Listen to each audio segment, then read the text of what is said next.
Bos, siang-siang begini pas lapar melanda, pas lihat serunya yang lagi masak cak kangkung. Bikin mupeng gak sih? Jadi kebayang rasanya yang gurih bin pedes? Yoi, makanan satu ini emang jadi salah satu biduan netizen Indonesia, favorit banyak orang. Nah, gara-gara banyak netizen Indonesia yang suka sama si cak kangkung, ada loh pengusaha yang kepikiran jualan cak kangkung doang. Wadaw, tapi jangan anggap remeh bos. Doi sampai punya beberapa cabang gara-gara cak kangkung loh. Mantap nggak tuh? Kira-kira apa ya spesialnya? Halo bos, buat kalian para pecinta cak kangkung, di sini saya ada warung spesial cak kangkung. Dari warung ini, dari cak kangkung ini, sekarang saya sudah punya 7 cabang. Penasaran? Ikuti, cuan bos!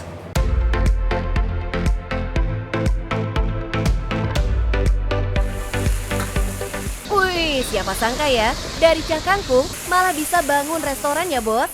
Modal kangkung seikat, untungnya berlipat-lipat. Pak Saiful juga nggak nyangka, sempat gagal berkali-kali membuka usaha, hokinya malah jualan kangkung. Jadi waktu itu saya mengamati, terutama di malam hari ya, orang itu butuh sayur yang fresh, tetapi warung-warung sudah pada tutup gitu. Awalnya dari situ ya. Terus berikutnya saya menentukan berarti apa nih jenis sayuran yang bisa dimasak dengan cepat dan banyak peminatnya.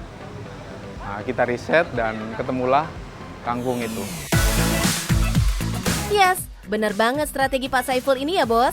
Amati dulu, baru eksekusi. Terbukti dahsyat hasilnya. Spesialnya lagi, restoran ini selalu masak kangkung dadakan, satset dan fresh. Rasanya, crunchy dan fresh. Apalagi harganya di sini murah banget, mulai dari Rp12.000. Meski jargonnya spesial cak kangkung, tapi variannya bermacam-macam. Mulai dari ikan, ayam, hingga jamur. Gak heran kalau pelanggannya bejibun. Udah enak, murah pula. Kombinasi yang oke banget nih. Dijamin pelanggan langsung jatuh cinta. Dia ke spesial cak kangkung ya, dan cak kangkungnya memang enak seger gitu loh, kan masih hijau gitu ya, dan yang paling penting harganya terjangkau. Tuh, dengar sendiri ya bos, kalau emak-emak udah komentar, jaminan enak. Bahkan banyak banget nih emak-emak yang penasaran, pengen tahu rahasia kelezatan cak kangkung ala Pak Saiful. Kelihatan sepele masaknya, tapi ternyata susah bos. Memang kalau ibu-ibu ngomong saya bisa masak gitu. Bahkan ada yang minta ke sini terus ke dapur, "Mas, ajari dong caranya." Kita ajari. Tapi besok datang lagi kok beda gitu. Nah, itu kompornya beda. Terus wajahnya beda. Apinya beda. Bumbunya juga beda. Jadi ya hasilnya beda. Mungkin itu yang bikin mereka ya udahlah, beli aja gitu. Tentu ada triknya ya bos. Masak harus satset, pas apinya. Biar kangkung tetap fresh, matang sempurna, sedap disantap. Satu lagi rahasianya, sayur kangkung yang dipakai juga nggak sembarangan loh bos. Hanya dari kebun petani lokal. Lewat kerjasama dengan restoran Pak Saiful, para petani lokal jadi punya cuan tetap. Kesejahteraan meningkat. Gak hanya dari Purwokerto, beberapa mitra petani juga berasal dari Bogor. Oke, jadi di sini alhamdulillah ada beberapa petani yang bisa kita berdayakan yang sebelumnya mereka harga jualnya itu ya kurang bagus lah kalau langsung ke penebas gitu. Jadi ini bisa langsung ke pemakai di warung kita. Jadi harganya bisa lebih baik, mereka bisa dapat harga yang lumayan gitu. Asik, para petani dapat harga khusus nih. Tapi harga yang ditawarkan pasti sebanding dengan permintaan Pak Saiful, yaitu kangkung kudu dari generasi pertama, alias sekali tumbuh langsung cabut ke akar. Tapi kenapa kudu pakai kangkung generasi 1 nih Pak? Awalnya kita ngambil di pasar, seadanya di pasar. Kita coba pakai, kita coba masak, tapi beberapa kali hasilnya itu dimasaknya lama, terus kaku gitu loh mbak, jadi nggak lemes ya. Akhirnya coba kita riset lagi, ternyata kangkung harus generasi 1. Jadi kalau kangkung yang potong terus tumbuh lagi itu diambil buat dimasak itu udah nggak enak. Pantes aja nih, Pak Saiful kewalahan mencari kangkung. Makanya perlu kerjasama dengan banyak petani lokal. Tapi syaratnya kudu yang benar-benar jujur, biar dapat kangkung kualitas jempolan. Betul, jadi selama ini mereka ternyata ketika kita datangi dengan penawaran harga dari kita yang di atas pasar, alhamdulillah mereka senang bersedia dan ngajak beberapa teman karena harus setiap hari kan mereka kirim ke sini. Sekitar 200-300 ikat setiap hari. Wow, jadi tahu deh salah satu rahasia kenikmatan cah kangkung Pak Saiful. Mahal ini bos. Saat ini sudah ada sekitar 7 cabang yang tersebar di Jabodetabek, Bandung maupun Purwokerto. Kenapa saya memilih kemitraan? Yang pertama, dulu saya pernah nyoba franchise, tetapi namanya makanan itu kualitas rasa kan benar-benar harus dijaga, dipastikan gitu kan. Jadi ketika saya franchise, saya nggak bisa mengendalikan sepenuhnya karena yang punya franchise itu dia memiliki itu gitu kan. Makanya sistemnya saya rubah jadi mungkin istilahnya kemitraan ya. Jadi mereka setor modal atau tempat dan modal gitu. Kita yang bertanggung jawab sepenuhnya terhadap kualitas, baik menu, layanan, SDM, dan semuanya. Jadi dia terima beres. Nah, ini yang paling penting bos. Jaga rasa, jaga kualitas, biar pelanggan tetap bahagia. Boleh dong Pak Saiful, tim Cuan hitung kira-kira berapa sih omset sebulan? Let's say, dalam sebulan ada sekitar 10.000 pengunjung datang dengan pembelian Rp12.000 aja. Maka sebulan omset Rp120 juta. Wow, mantap. Tapi ini baru di satu cabang aja ya, belum cabang lain. Banjir cuan, bos. Nggak nyangka loh, kalau Pak Saiful ini ternyata lulusan sarjana teknik. Tapi sekarang malah jadi jualan cah kangkung. Melenceng jauh, hihi. Dulu itu pakai di dalam sana pakai bambu, jadi warung yang sangat sederhana lah waktu itu Mbak. Jadi dari kecil karyawan cuma ada 3 orang, terus pelan-pelan terus bertumbuh terus kita perbaiki pelan-pelan semuanya, produk, layanan, sistem semuanya kita perbaiki. Emang benar ya bos, cuan nggak bisa diduga, bisa datang dari mana aja. Jangan sedih kalau jalan hidup nggak sesuai keinginan. Selama ada peluang dan usaha, sikat bos. Oke bos, sabar dan tekuni peluang yang sudah kita ambil dan jangan lupa terus berdayakan petani lokal. Cuan bos!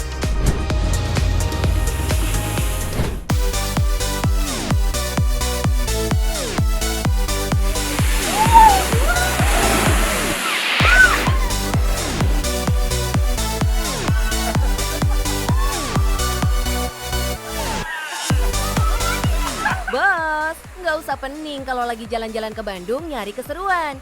Terkenal sebagai kota wisata, Bandung selalu punya tempat seru untuk dikunjungi.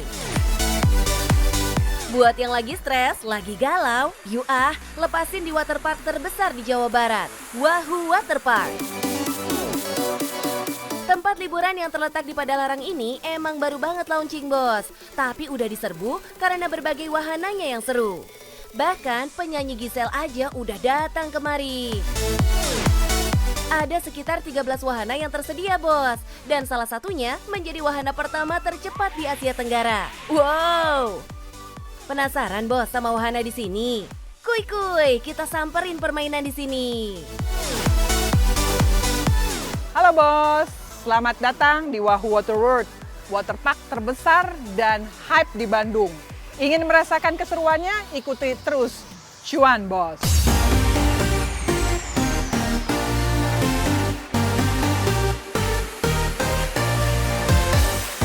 Mampir ke sini nggak afdol rasanya kalau nggak nyoba salah satu wahana jagoannya, Rocket Blast.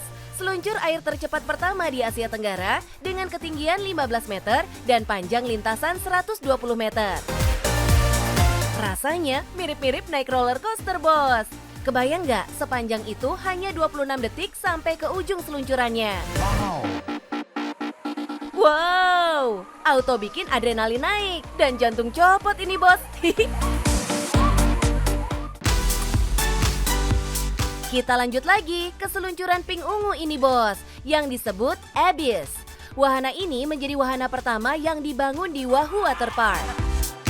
kami punya wahana andalan selain Rocket Blast yang pertama di Asia Tenggara. Kami juga punya wahana yang pertama ada di Indonesia, yaitu Abyss. Bisa dilihat pas di belakang saya. Ini permainannya sangat thrilling, sangat exciting ya. Dijamin deh selesai bermain dari sini itu benar-benar kita sangat riang, sangat plong. Cocok banget nih, jadi ajang buat teriak melepas stres, Bos. Seluncuran ini akan membuat pengunjung berayun-ayun di tengah corong yang mengerucut. Puas deh teriak di sini.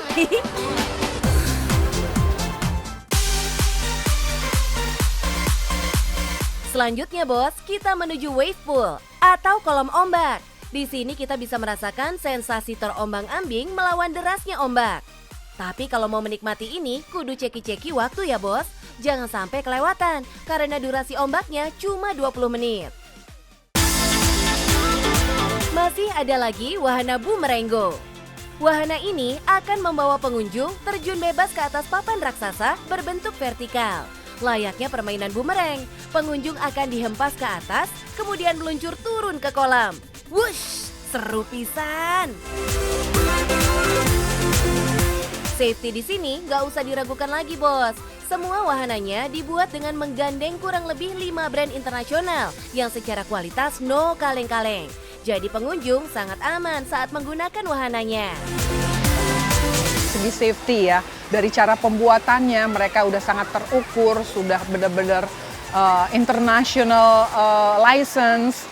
Setiap gerakan, setiap lengkungan, setiap medan area daripada semua slide-nya itu sangat terukur. Aman ya kalau mau berseluncur di sini. Sebenarnya masih banyak yang bisa dijajal di sini, Bos. Tapi buat kaum mager dan PW alias posisi wena, bisa banget coba Lazy River. Pengunjung akan duduk di atas ban dan mengapung sambil mengikuti arus kolam, sembari menikmati pemandangan. Air-air di sini juga dijaga kualitasnya, biar air kolamnya aman dan tidak berbahaya bagi kulit. Jadi ada tim khusus nih, Bos, yang mengecek pH air-air kolam setiap harinya. Untuk bisa menikmati permainan ini semua, hanya perlu mengeluarkan budget 100.000 untuk weekdays dan 150.000 untuk weekend. Jadi makin mupeng main ke sini. Salah satunya di low season kami juga sudah melakukan pembuatan dan menggarap paket-paket grup. Jadi grup ini sudah sangat lazim saat di waterpark itu untuk mendapatkan grup ya, karena grup itu volume besar datangnya dan mereka juga biasa selalu mengadakan setiap tahunnya adanya family gathering atau outing. Demikian juga sekolah, korporasi. Oh iya, Bos, soal keselamatan jiwa di sini udah jadi SOP ya. Di tiap kolam akan ada lifeguard yang siap mengawasi dan menolong kalau pengunjung ada masalah di kolam. Masing-masing wahana terdapat 2-3 orang lifeguard yang bertugas. Don't worry ya, mau main ke sini jadinya, Bos.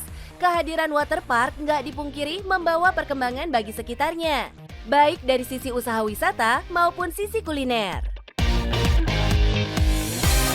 Sebelum mereka masuk, mereka datang pagi, mereka sudah spending di sekitaran kami. Lalu saat pulang pun, karena persentase sewaktu kami buka di high season itu rata-rata mereka length of stay-nya itu 6-7 jam. Berarti kan pulangnya sudah malam ya. Jadi mereka cari lagi makan di sekitaran sini.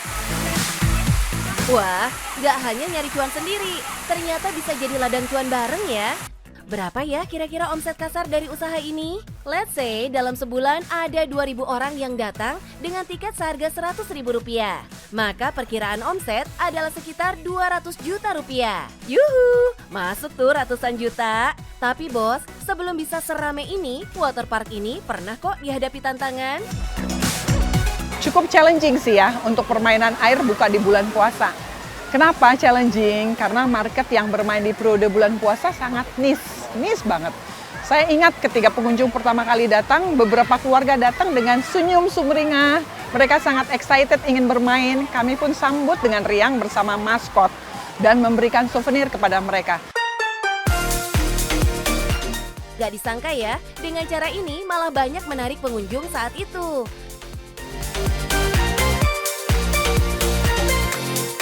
Bos, yang namanya berbisnis, kita harus mengutamakan kenyamanan dan keamanan pengunjung. Yang penting, cuan, bos.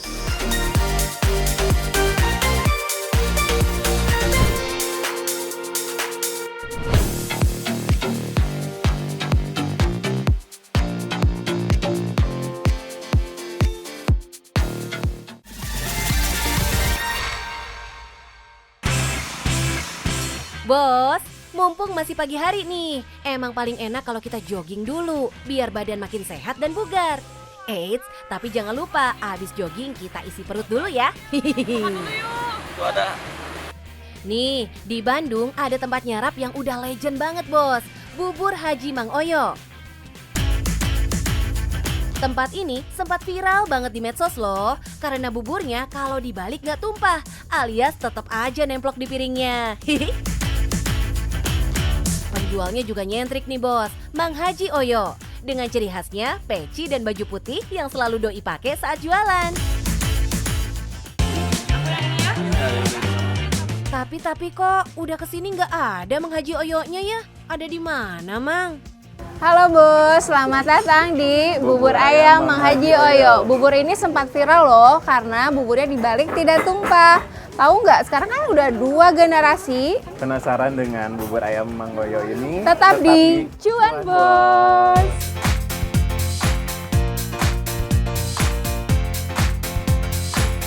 Oh, jadi Mang Oyo udah pensiun toh. Dan yang melanjutkannya Kang Dedi, anak tunggal Mang Haji Oyo dengan istrinya Teh Gina. Mereka menjalankan bisnis bubur ini sejak 2020 lalu. Sebelum aku terjun juga, aku sempat bikin sepatu lukis gitu kan, karena bapak masih belum menyetujui gitu, nggak gampang buat mempertahankan ya. Demi meyakinkan Abah alias Mang Haji Oyo, doi terjun langsung ke lapak bos.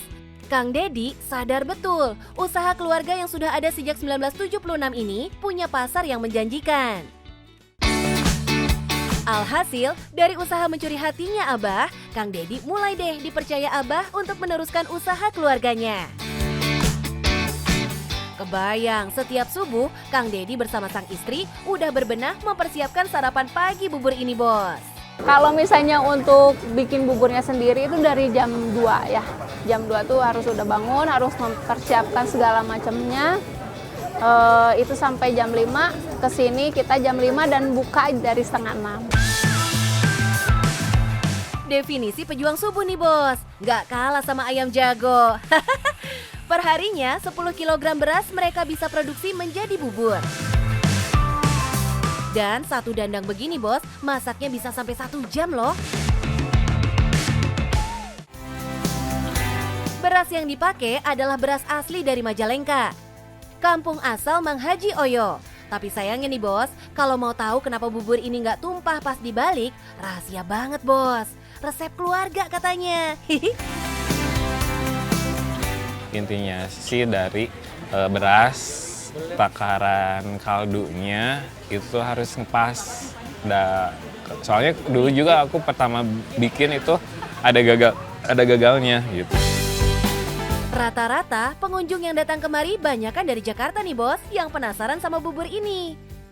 Harganya juga murah meriah aja bos, dimulai dari harga Rp6.000 sampai Rp27.000. Udah bisa sarapan kenyang di sini bos. Kalau tim cuan iseng-iseng hitung nih, let's say dalam sebulan ada sekitar 3.000 orang dengan minimal pembelian Rp10.000 aja. Omset yang didapat adalah sekitar 30 juta bos per bulan. Puluhan juta masuk kantong nih bos. Ada niat mau buka cabang lagi nggak Teh? Kalau ke depannya mungkin mau ya, tapi untuk saat ini masih belum. Karena kita tuh, saya dengan AA tuh punya prinsip kalau Mang Oyo tuh ikonnya Bandung. Dari tadi ngomongin Mang Oyo, di mana ya Mang Haji Oyo berada sekarang? Mang Oyo mentang-mentang pensiun malah berduaan sama kemang desa nih. Sesudah pensiun, Mang Oyo lebih memilih untuk tinggal di tengah sawah, Bos, dan mempercayakan bisnisnya kepada anaknya. Tapi Mang Oyo, kita masih penasaran nih, kok bisa nemu resep bubur nggak tumpah? Jam 1, jam 12. Nah, udah menghangatkan kaldu, air itu ya. Air istilahnya, bukan kaldu, air. Dihangatkan air sama beras gitu ya. Akhirnya Mang Oyo pergi ke kamar mandi ambil air wudhu. Nah, sesudah ngambil air wudhu, Mang Oyo aerobik 11 ronde.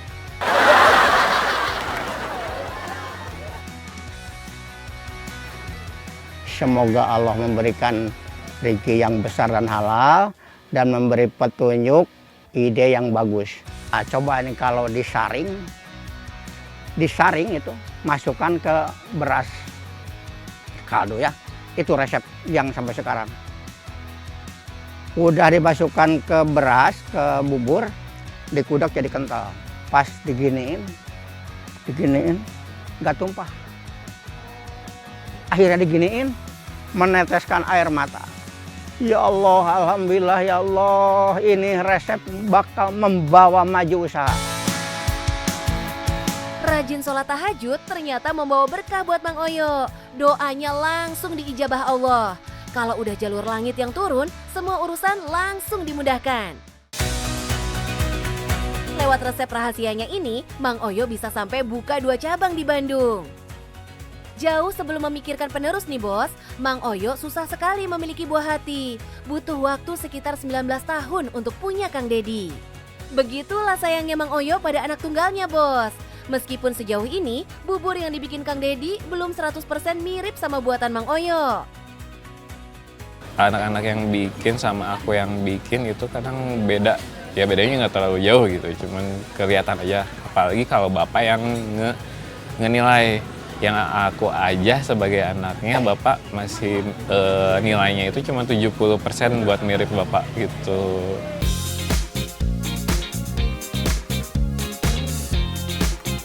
Namanya beda tangan, beda rasa ya bos.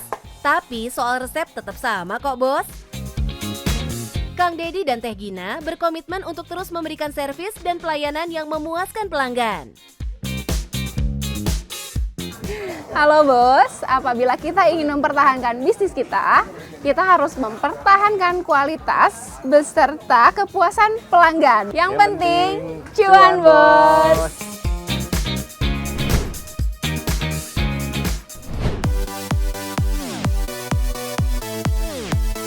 Bos, udah akhir tahun nih, sebentar lagi masuk tahun baru.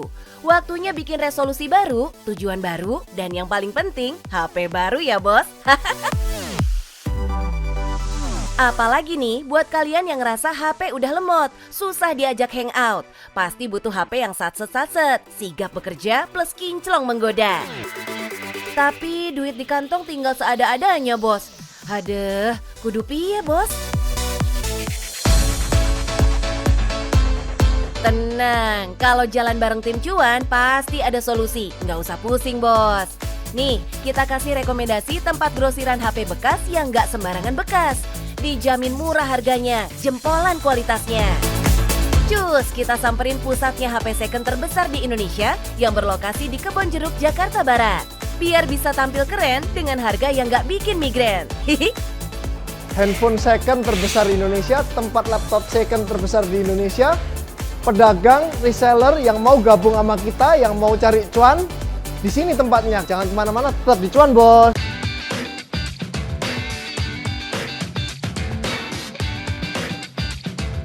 Ini nih sang owner kreatif yang jeli banget membidik kebutuhan pasar zaman now.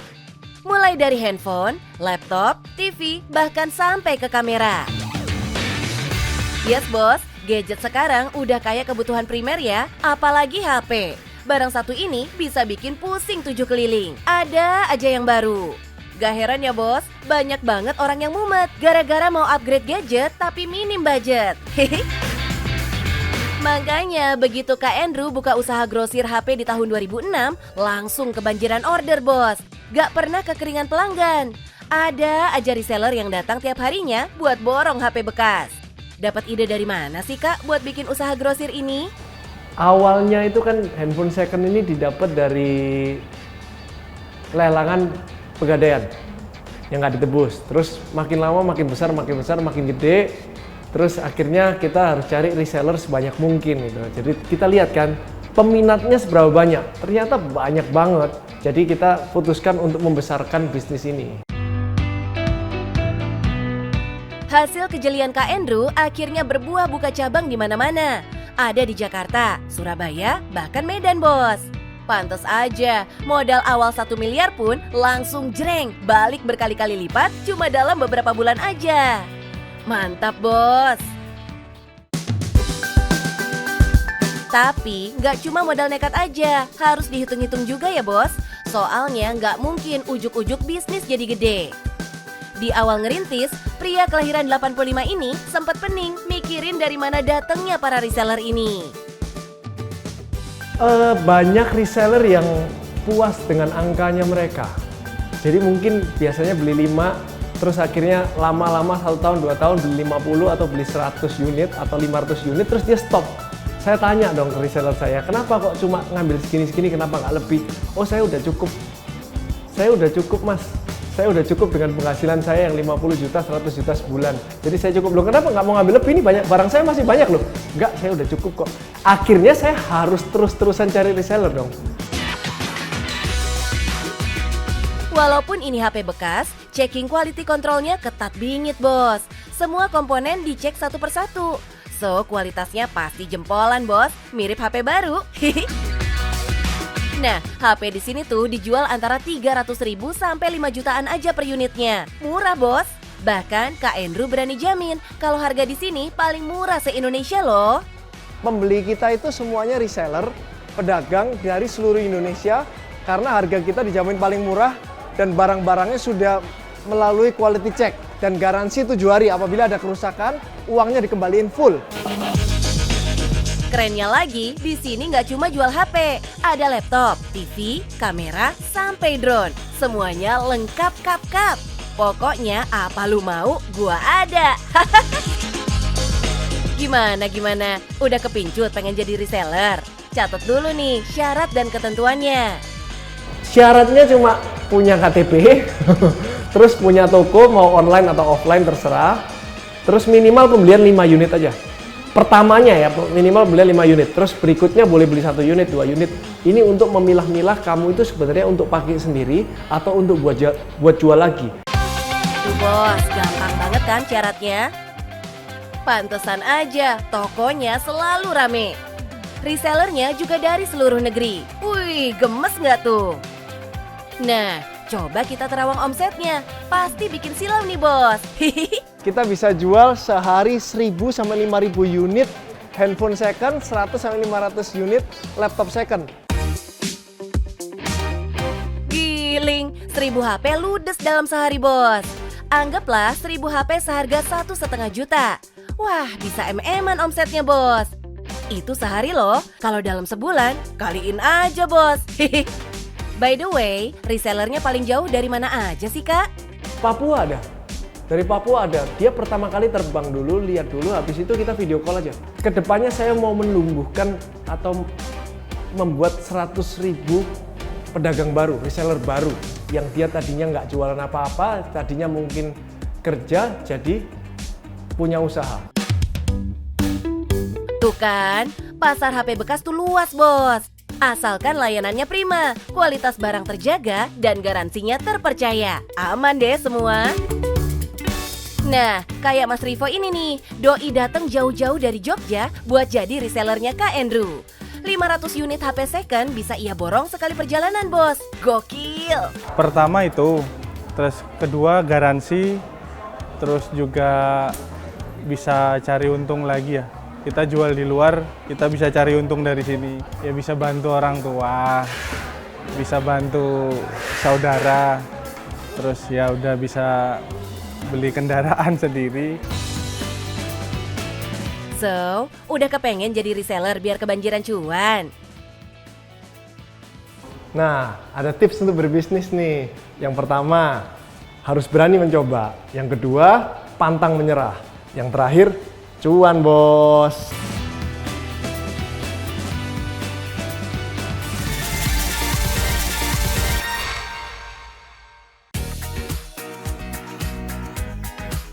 Buat bos-bos yang baru mulai bisnis dan bingung bagaimana caranya menjalankan bisnisnya, tandanya membutuhkan seorang mentor bisnis sebagai pendamping. Mentor bisnis adalah orang yang dapat memberikan bimbingan dan masukan tentang cara mengelola bisnis yang baik. Biasanya seorang mentor telah memiliki jam terbang tinggi dan memiliki pengetahuan luas di dunia bisnis. Kali ini tim Cuan mau ngasih tahu cara nyari mentor bisnis yang tepat. Let's check it out! Hal yang pertama harus dilakukan adalah identifikasi terlebih dahulu kebutuhan kita, bos. Lalu temukan mentor yang ahli dalam bidang yang ingin kita pelajari tersebut. Mentor bisnis yang cocok mendampingi kita bisa saja kolega, rekan kerja, atau teman. Jika kita merasa menemukan seseorang untuk dianggap sebagai mentor, jangan ragu untuk mendekatinya.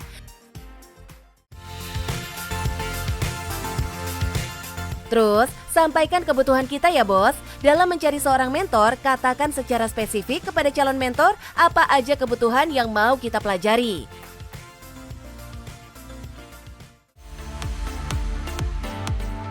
Selanjutnya, selama melakukan mentoring, seorang mentor nggak akan langsung memberi solusi saat kita menghadapi sebuah masalah. Mentor akan memberikan kesempatan kepada kita untuk menyelesaikan masalah sendiri dahulu. Mentor tetap akan mendampingi dan akan memberikan masukan agar masalah yang kita hadapi bisa dapat solusinya. Proses belajar dari pengalaman ini menjadi dasar menjadi seorang pengusaha ya bos. Nah, gimana bos? Udah mau cari mentor bisnis? Pastikan ya bos, bisnis yang sedang kita bangun bisa berjalan dan berkembang dengan baik. Bila ada masalah, segera dapat teratasi. Dan ada orang yang bisa memberikan bimbingan untuk mengelola bisnis yang baik. Biar tetap cuan, bos!